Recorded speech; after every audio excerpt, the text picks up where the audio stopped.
kabots, magluluto tayo ng tortang repolyo. So simple lang po mga ginagamit ko mga kabots. Meron akong harina rito, wala na akong cornstarch, so pwede na tong harina, egg, tsaka paminta.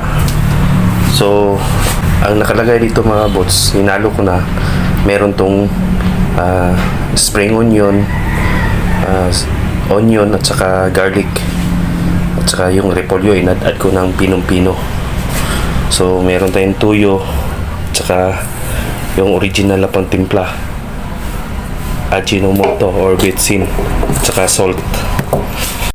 Yun mga kabots, iba po tong version na pagluluto ng repolyo. So i-mix ko po lahat yun na mga ingredient, yung paminta powder, harina, itlog, timpla natin ng toyo,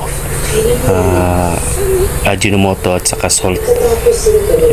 Itong pagluluto ng tortang repolyo mga kabots, parang tinatawag na okoy. Okoy.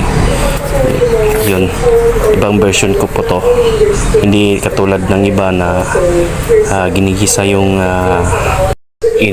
mga onion, garlic, saka yung repolyo bago lagyan ng egg.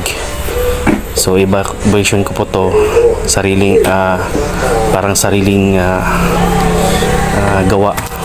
So try natin kung maging successful pa itong ginawa natin na tortang repolyo.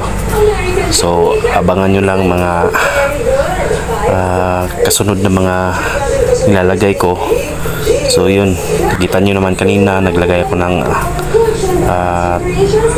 salt, Ajinomoto, tuyo, pepper, ayun, itlog at saka harina. So i-try natin itong lutuin kung maging successful ba yung tortang repolyo, or tinatawag na okoy yata yun. So abangan nyo ang mga sumusunod mga kabots. So haluin nyo lang mabuti at saka para ma-mix yun lahat ng mga ingredient na nilagay natin. So yan po, mix na po lahat yan. So prituin na natin. Mainit na, maglagay tayo ng oil.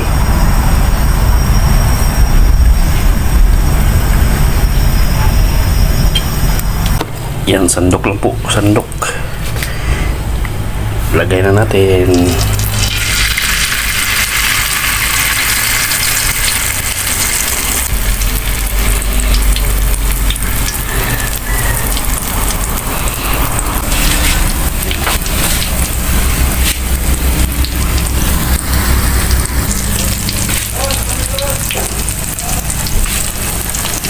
Lagyan natin.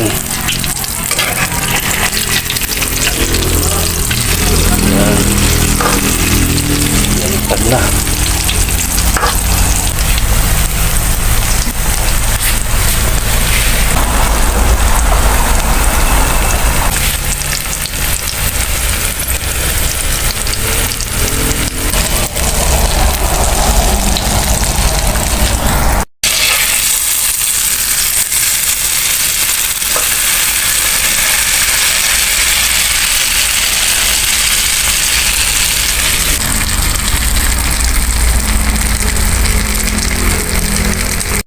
Ito na po yung finished product natin. Yan. Yan ang tortang repolyo. So yun guys, salamat sa panonood.